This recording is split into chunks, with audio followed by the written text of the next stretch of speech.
Okey, Assalamualaikum warahmatullahi wabarakatuh. Okey, kita akan sambung bacaan Al-Quran kita muka surat 149, masih lagi surah Al-An'am, iaitu binatang ternakan, masih dalam juzuk 8 muka surat 149 ayat 152. Sambungan daripada yang sebelum ni. Okey, boleh? Kita boleh mula. Okay, kita akan mulakan bacaan kita. Ikut saya sama-sama. InsyaAllah semoga kita diterangkan mata. Okay, dimudahkan bacaan kita. InsyaAllah. A'udzu billahi minasyaitonir rajim. Bismillahirrahmanirrahim. ولا تقربوا مال اليتيم إلا بالتي هي أحسن. Kat sini kita boleh berhenti. Okey, tapi selalu ada masa-masanya kadang kita terberhenti macam ni. Hiya ahsan. Kita macam tarik. Okey, tak boleh tarik sebab kat sini note bila kita berhenti atau waqaf, huruf terakhir kita matikan. Bila kita matikan, kita kena tengok sebelum tu memang tak ada mat yang panjang tu. Jadi tak boleh panjang kat situ. So, hiya ahsan. Macam tu berhenti. Boleh? Kita sambung. Hatta yablugha ashuddah. Okey, dekat ashuddah ni tengok ada waw kecil. So waw kecil ni, apa nama hukum kat sini waw kecil ni? Waw kecil ni nama dia hukum mad silah qasirah. Mad silah. Nama mad silah ni, silah tu pun dia menyambung. Jadi dia terjadi kalau kita sambungkan bacaan kita. Okey? Tapi dalam kes sekarang ni kita baca adalah kita berhenti kat situ. Jadi waw ni tak ada. Jadi kita cuma akan baca hatta yablugha ashuddah. Contoh kalau kita sambung bacaan tu, kita silahkan bacaan tu, kita akan jadi hatta yablugha ashuddahu wa awfu, macam tu. Kan kita sambungkan bacaan. Tapi tak apa tu, kita waqaf, so berhenti kat situ. Kita sambung wa awful kaila wal mizana bil qist. Hati-hati di sini. Okey, hati-hati di sini sebab qaf tebal, sin nipis, ta huruf yang tebal. Jadi kena berhati-hati. Berhati-hati bila kita baca. Dia boleh jadi kita boleh cenderung untuk baca bil qista. Sebab qaf ni dah tebal, ta ni tebal, jadi sin ni jadi sad. Kita dah tukar huruf tu. Itu kesalahan nyata. Ataupun sin ni sebab nipis, ta yang tebal ni kita jadi macam ta. Jadi bil qist. Macam tu. Okey, tak boleh. Okey, saya ulang bacaan.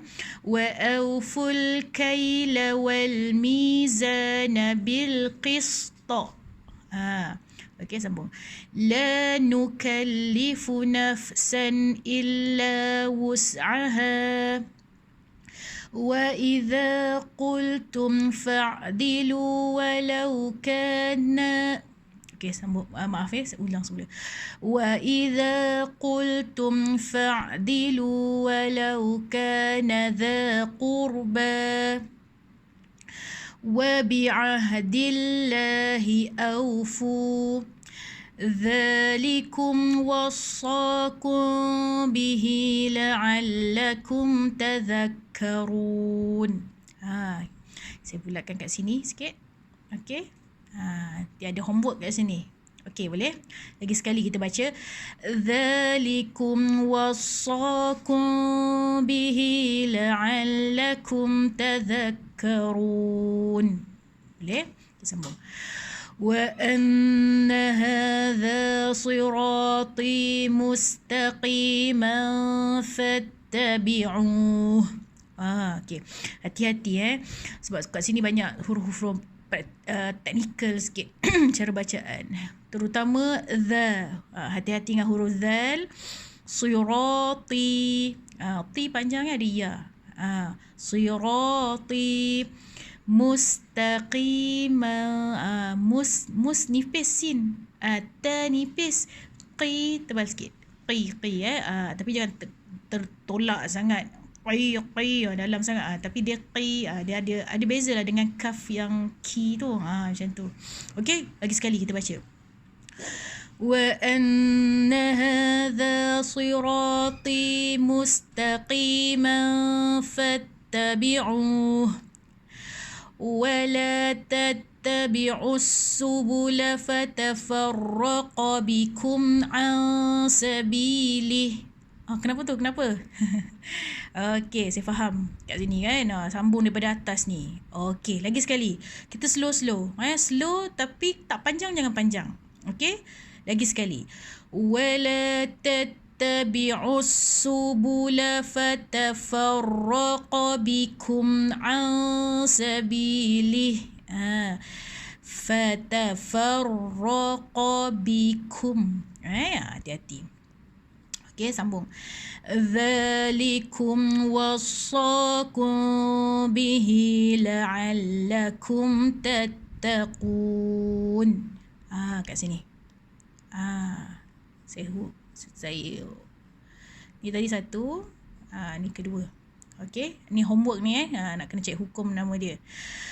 ثم آتينا موسى الكتاب تماما على الذي أحسن وتفصيلا.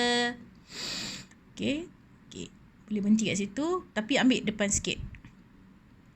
وتفصيلا لكل شيء وهدى ورحمة لعلهم بلقاء ربهم يؤمنون. Okey, kat mana saya nak? Mesti dah tahu kan? Saya nak homework. Kena cari pokok nama hukum kat situ. Okey, kita sambung. وهذا كتاب أنزلناه مبارك فاتبعوه واتقوا لعلكم ترحمون. Boleh? Lagi sekali. وهذا كتاب أنزلناه مبارك فاتبعوه واتقوا لعلكم ترحمون. Okey, katalah kalau tak cukup nafas Kalau tak cukup nafas, saya cadangkan. Okey, berhenti dekat sini. Okey, berhenti kat sini. Lepas tu ambil balik fattabi'uhu wattaqu la'allakum turhamun. Lagi sekali. Okey, saya demokan kalau kita tak cukup nafas, berhenti kat sini, lepas tu ambil fattabi'uhu. وهذا كتاب أنزلناه مبارك فاتبعوه. Ambil balik semula. فاتبعوه واتقوا لعلكم ترحمون.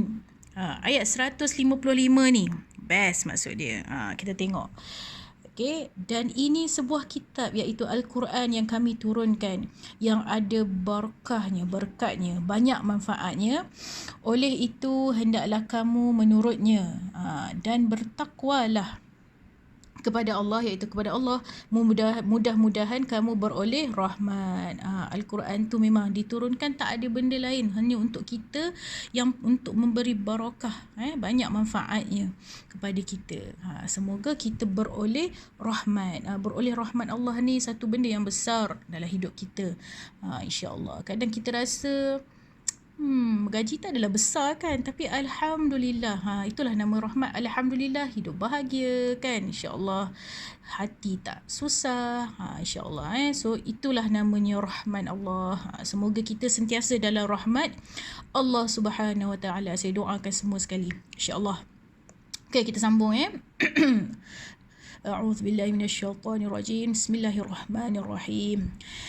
أن تقولوا إنما أنزل الكتاب على طائفتين من قبلنا وإن كنا عن دراستهم لغافلين. ليه؟ أو تقولوا لو أنا أنزل علينا الكتاب لكنا أهدى منهم. Hati-hati sebab kadang kita orang Melayu ni baca men home. So kita kena tahu bahawa mim baris bawah baru bunyi mi, mati dengan nun jadi min. Ha baris depan bunyi hu, mati dengan mim jadi hum. So minhum. Maksudnya macam ni kita baca. Lakunna ahda minhum. Macam tu kan? Aywah. Cantik bacaan cik. Okey, sambung. Faqad ja'akum bayyinatun min rabbikum wa hudan wa rahmah. Kat mana saya nak bagi homework? Kat sini. Okey. Tadi kita dah jumpa berapa dah ni 1, 2, 3. So yang ini yang keempat. Okey. Dia carikan bacaan dia. Yang lepas kita ada cari ni. Okey. Nanti jadi homework. Sambung فَمَنْ أَظْلَمُ مِمَّنْ كَذَّبَ بِآيَاتِ اللَّهِ وَصَدَفَ عَنْهَا. Hati-hati kat sini. وَصَدَفَ عَنْهَا. Dia takut kita jadi, sebab so tu tebal, nanti wa ni pun terikut. Jadi wasadafa anha. Buruk bacaannya kan. InsyaAllah. So saya doakan semua kita dapat baca dengan baik. So wasadafa anha. Okay, saya ulang semula. Faman azlamu mimman kadzdzaba biayatillahi wasadafa anha. Macam tu insya-Allah. Slow. Jangan kelam kabut. Okey. Kalau rasa macam ada rasa salah tu cuba ulang semula. Ambil daripada ni ke bi ayatillahi wa sadafa anha. Macam tu. Okey. Sanajzil ladzina yasdifuna an ayatina su'al azabi bima kanu yasdifun. Lagi sekali. Sanajzil ladzina yasdifuna an ayatina su'al azabi bima kanu yasdifun. Sadaqallahul azim. Alhamdulillah. Saya harap bukan saya je seorang yang baca. InsyaAllah tuan-tuan dan puan-puan pun, anak murid yang saya cintai ni pun boleh baca dan ikut. Okey, kalau boleh ulang semula untuk bacaan individu. Lepas tu cuba check dengan bacaan saya insyaAllah. Pause ke kan masa baca tu. InsyaAllah So apa yang saya nak bagi? Yang saya bergaris-gariskan ni. Okey, nombor 1 ni ada 1, 2, 3 dan 4. Cuba bagi nama dia nanti dalam grup. Apa nama hukum ni? Apa nama hukum ni yang saya dah bergariskan? 1, 2, 3, 4. Kalau ada lagi kat tempat lain tu sila nyatakan pada saya kalau saya tertinggal. Takutlah saya tertinggal kan. Maklumlah mata manusia ni, saya pun bukanlah sempurna. InsyaAllah. Okey. Apa yang kita nak tadabbur sikit ataupun kita baca sikit. Saya suka Al-Quran ni. Dia ada sikit intisari. Maksudnya dia terangkan apa maksud, apa sikit-sikit lah cerita ayat-ayat ni Okey, saya suka ni. Intisari ayat 152. Kita tengok apa dulu dia punya terjemahan. Dan janganlah kamu hampiri harta anak yatim yang melainkan dengan cara yang baik sehingga dia mencapai umur dewasa. Dan sempurnakanlah sukatan dan timbangan dengan adil. dengan adil Allah. Kami tidak memberatkan seseorang melainkan sekadar kesanggupannya. Apabila kamu berkata, berkatalah sejujurnya sekalipun orang itu kerabatmu dan penuhilah janji Allah. Demikianlah Allah perintahkan kamu supaya kamu beringat.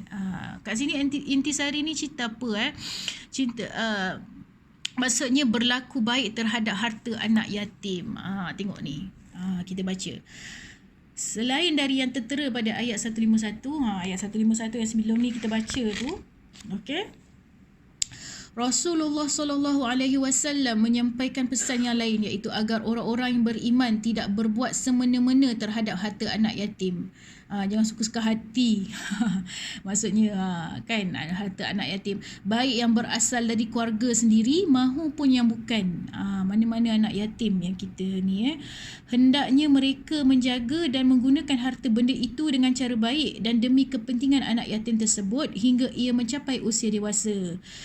Kena tahu kadang kita ada macam bila anak yatim ni kadang ada harta-harta yang ditinggalkan tu ada penama.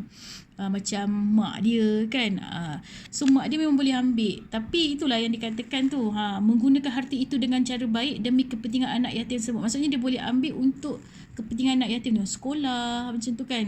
Itu antara yang ni lah yang dibolehkan. Maksudnya Allah dah memberikan peringatan kepada kita, kalau kita pegang harta anak yatim itu kena buat cara baik dan mesti untuk kepentingan anak yatim tersebut hingga ia mencapai usia dewasa.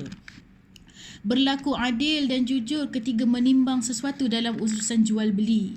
Ingat tu, berbuat kebaikan secara maksimum, kebaikan secara maksimum dan sungguh-sungguh, kerana Allah Subhanahu Wa Taala tidak membebani hamba-hambanya kecuali dengan kemampuan yang dimilikinya.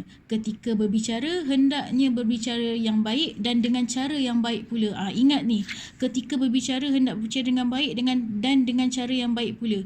Bukan sahaja bercakap ataupun kata-kata kita tu baik, tetapi cara kita nak cakap pun baik.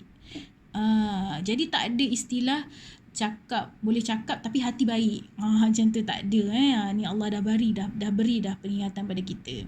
Melaksanakan apa yang telah dipersaksikan di hadapan Allah Subhanahu Wa Taala, insya-Allah. So saya doakan kita dapat baca Al-Quran setiap hari, insya-Allah. So saya doakan kita sentiasa mendapat rahmat dan barakah Allah Subhanahu Wa Taala. Semoga Allah angkat wabak ini, dengan asbab mungkin ialah kita baca Al-Quran kan, kita menjaga solat, kita menjaga tidak melakukan segala maksiat, insya-Allah. So segala-galanya hanya kerana Allah Subhanahu Wa Taala. Okey, kita jumpa lagi selepas ni, insya-Allah. Assalamualaikum warahmatullahi wabarakatuh.